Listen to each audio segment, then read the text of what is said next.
اس video میں ہم دو کسروں کو جمع کرنا سیکھیں گے اور یہاں پہ دلچسپ بات یہ ہے کہ دونوں کسروں کے نیچے والے نمبر مختلف ہوں گے۔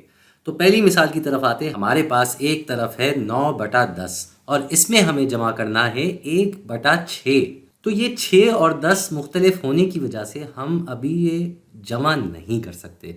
دو کسروں کو جمع کرنے کے لیے نیچے والا نمبر برابر ہونا ضروری ہے۔ تو اس کو برابر کیسے کیا جائے؟ اس کے لیے ہمیں ان دونوں نمبروں کا مشترکہ حاصل ضرب نکالنا ہوگا، وہ بھی سب سے چھوٹا۔ تو بغیر وقت ضائع کیے ہم اس پہ آ جاتے ہیں۔ یہ ہم نے دونوں نمبر لکھ دیے اور طریقہ کار کیا ہوگا کہ ہم ان کو پرائم نمبر سے تقسیم کرنا شروع کریں گے، وہ بھی سب سے چھوٹے پرائم نمبر سے۔ تو سب سے پہلے ہم اسے 2 سے تقسیم کریں گے۔ دونوں نمبروں میں 2 جاتا ہے تو یہاں آ جائے گا 5 اور یہاں آ جائے گا 3۔ اب 2 ان دونوں نمبروں میں نہیں جا سکتا تو ہم اگلے پرائم نمبر کی طرف آتے ہیں جو کہ ہے 3۔ تو 3 5 میں تو نہیں جاتا، لیکن 3 میں تو جائے گا، ظاہر سی بات ہے۔ تو 5 کو ہم ایسے ہی لکھ دیں گے واپس، اور 3 کی جگہ اب آ جائے گا 1۔ اب رہ گیا یہ 5 اور اگلا پرائم نمبر بھی 5 ہی آتا ہے، تو 5 کو ہم 5 سے تقسیم کریں گے اور دونوں طرف ہمارے پاس 1 اور 1 رہ جائے گا، یعنی کہ 6 اور 10 کا مشترکہ حاصل ضرب ہے 2/3/5، جس کا جواب ہوتا ہے 30۔ یعنی ہمیں دونوں کسروں میں نیچے والا نمبر 30 لانا ہے۔ پہلی کسر میں بھی نیچے والا نمبر 30 ہوگا اور دوسری کسر میں بھی نیچے والا نمبر 30 ہوگا۔ تو یہاں پہلی کسر میں 10 کو 30 کرنے کے لیے ہم نے اس پہلی کسر کو 3 سے ضرب دیا۔ اب نیچے اس 10 کو 30 بنانے کے لیے 3 سے ضرب دیا ہے، تو اوپر بھی اس 9 کو ہم 3 سے ضرب دیں گے اور یہ کیا ہو جائے گا؟ یہ ہو جائے گا 27۔ اب آ جاتے ہیں دوسری کسر پہ، جہاں یہ 6 30 بنا ہے۔ تو کیسے بنا ہے؟ اس 6 کو ہم نے 5 سے ضرب دیا تبھی یہ 30 بنا۔ اسی طریقے سے اس 1 کو بھی ہمیں 5 سے ضرب دینا ہوگا، تو یہ کتنا ہو جائے گا؟ یہ ہو جائے گا 5، اور اوپر سے جمع کا نشان ویسے ہی نیچے آ جائے گا۔ اب نیچے کے نمبر مطلب ڈینومینیٹر دونوں کسروں کا برابر ہے، تو اب کیا کرنا ہم نے؟ بڑا آسان کام ہے، ان دونوں کسروں کو جمع کرنا ہے۔ یہ کیا ہو جائے گا؟ اب ہمارا جواب آ جائے گا 32/30۔ 32/30۔ اب دونوں طرف جفت عدد یعنی کہ ایون نمبر ہے۔ اس سے کیا پتہ چلتا ہے؟ اس سے پتہ چلتا ہے کہ دونوں نمبروں میں 2 نمبر جاتا ہے۔ مقصد کہنے کا یہ کہ 2 کے پارے میں 30 بھی آتا ہے اور 32 بھی آتا ہے۔ 30 آتا ہے 15 مرتبہ تو یہ کٹ کے 15 ہو جائے گا، اور 32 میں 2 جاتا ہے 16 مرتبہ، تو ہماری کسر اب ہو جائے گی 16/15۔ بات یہاں ختم نہیں ہوئی، ایک چھوٹا سا کام اور رہ گیا ہے، وہ یہ کہ ابھی یہ کسر بے ضابطہ کسر ہے، یعنی اس کا اوپر والا نمبر نیچے والے نمبر سے بڑا ہے۔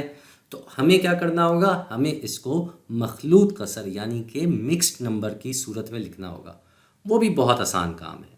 تو ہم نے کیا کرنا ہے؟ ہم نے 16 کو 15 سے تقسیم کرنا ہے، باہر 15 آ گیا، 15 16 میں جاتا ہے 1 مرتبہ، تو نیچے آ جاتا ہے 15 اور بقایا آتا ہے 1۔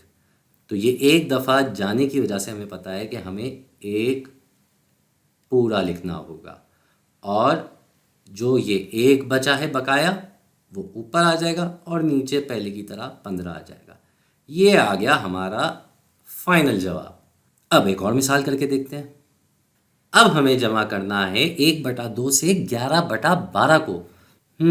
تو یہاں بھی دونوں کسروں میں نیچے والا نمبر مختلف ہے، تو ہمیں کیا کرنا ہوگا؟ بالکل ہمیں دونوں نمبروں کا سب سے چھوٹا مشترکہ حاصل ضرب نکالنا ہوگا۔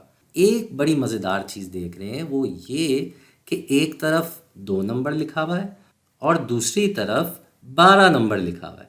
تو اس کا کیا مطلب ہوا؟ اس کا مطلب یہ کہ 2 بھی تو 12 میں جاتا ہے، 12 ایک جفت عدد نمبر ہے، تو 2 12 میں جاتا ہے 6 مرتبہ۔ ہم 2 کو اگر 6 سے ضرب دیں تو جواب آ جاتا ہے 12۔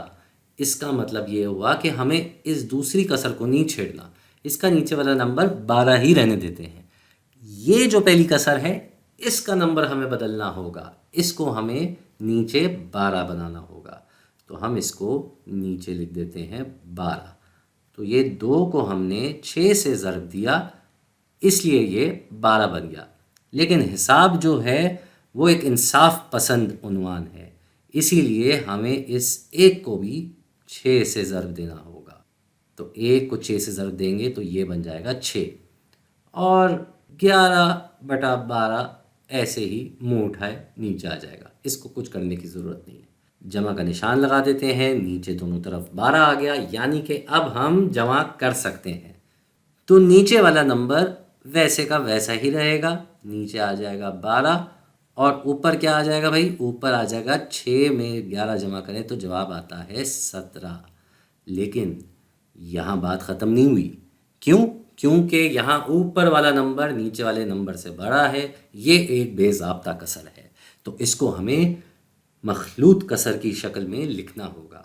اور بالکل صحیح پہچانا آپ نے، ہمیں اس کے لیے ان دونوں نمبروں کو تقسیم کے روپ میں لانا ہوگا۔ ہمیں 17 کو 12 سے تقسیم کرنا ہے، کیونکہ کسر کا مطلب بھی یہی ہوتا ہے، یہ جو نشان ہے یہ تقسیم کا نشان ہے۔ تو 17 کو 12 سے تقسیم کرتے ہیں، 12 17 میں جاتا ہے 1 مرتبہ، ہم پھر سے 12 لکھ دیتے ہیں اور اس کو 17 سے گھٹا دیتے ہیں، تو ہمارا جواب آ جائے گا 5، مطلب ہمارا بقایا آ جائے گا 5۔ تو اس کا کیا مطلب ہوا بھائی؟ 12 17 میں 1 مرتبہ جاتا ہے، یعنی کہ 1 پورا تو یہی ہو گیا، اور پھر بچ جاتا ہے 5، تو یہ 5 اوپر آ جائے گا اور نیچے کیا آ جائے گا؟ وہی 12، 12 تو نہیں بدلے گا۔ یہ ہو گیا ہمارا فائنل جواب۔ جانے سے پہلے ایک اور مثال کر لیتے ہیں۔ اب ہمارے پاس آ گئی ہیں 2 کسریں 3/4 اور 1/5۔ تو یہاں پہ دونوں کے مختلف نیچے والے نمبر ہیں اور کوئی کسی کے پارے میں بھی نہیں آتا، تو ہمیں کیا کرنا ہوگا؟ بالکل صحیح پہچانا، ہمیں ان دونوں نمبروں کا مشترکہ حاصل ضرب نکالنا ہوگا اس طریقے سے۔ تو پرائم نمبر سے شروع کریں گے، وہ بھی سب سے چھوٹے والے، یعنی کہ 2 نمبر سے۔ 2 نمبر ہم نے یہاں لکھ دیا، تو 2 4 میں جاتا ہے 2 مرتبہ، 2 ہم نے لکھ دیا، اور 5 میں تو 2 جاتا ہی نہیں، تو یہ 5 ایسے کے ایسے ہی نیچے آ جائے گا۔ اب یہ 2 پھر بھی رہ گیا، تو پھر سے ہمیں 2 سے تقسیم کرنا ہوگا، اور پھر سے یہ 5 ایسے آ جائے گا، لیکن یہ جو 2 ہے یہ 1 ہو جائے گا۔ اب کیا رہ گیا بھائی؟ اگلا پرائم نمبر ہے 3۔ 3 نہ 1 پہ جاتا ہے نہ 5 پہ جاتا ہے، تو ہم کس سے تقسیم کریں گے؟ ہم 5 سے ہی تقسیم کریں گے۔ تو اب یہاں بھی 1 اور ادھر بھی 1، یعنی کہ ہمارا سب سے چھوٹا مشترکہ حاصل ضرب 4 اور 5 کا کیا ہوا؟ 2/2/5، یعنی کہ 20۔ ان دونوں نمبروں کا مشترکہ حاصل ضرب سب سے چھوٹا جو ہے وہ 20 ہے۔ تو اب ہمیں ان دونوں کسروں میں نیچے والے نمبروں کو 20 بنانا ہے، تو یہ پہلے والی کسر میں بھی ہم نیچے 20 بنا دیتے ہیں، یعنی ہم نے اس 4 کو کتنے سے ضرب کیا؟ ہم نے اس کو 5 سے ضرب کیا، اور انصاف پسند حساب جو ہے وہ کہتا ہے کہ بھائی اوپر بھی یہ کام کرنا چاہیے، اوپر والے نمبر کو بھی 5 سے ضرب دینا ہوگا۔ تو یہاں اب آ جائے گا 15۔ اب آ جاتے ہیں ہم اپنی دوسری کسر پہ، یہاں یہ 5 ہے، اس 5 کو ہمیں 20 بنانا ہے، تو نیچے آ جائے گا 20۔ تو یہ 20 کیسے آیا؟ ہم نے اس 5 کو 4 سے ضرب دیا، اسی لیے یہ 20 ہو گیا، اور نیچے ہم نے یہ کام کیا تو اوپر بھی یہی کام کرنا ہوگا، اوپر بھی ہمیں 4 سے ضرب دینا ہوگا، تو یہ کیا آ جائے گا؟ 4۔ اب آخری کام وہ کیا؟ ان دونوں کو آپس میں جمع کرنا۔ تو ان دونوں کو اگر ہم آپس میں جمع کرتے ہیں تو 15 میں 4 جمع ہو کے آتا ہے 19، اور نیچے کا نمبر ویسے کا ویسا ہی رہے گا۔ ارے یہ تو کسر ایسی ہی آ گئی، بے ضابطہ بھی نہیں ہے، یعنی کہ یہی ہمارا فائنل جواب ہے۔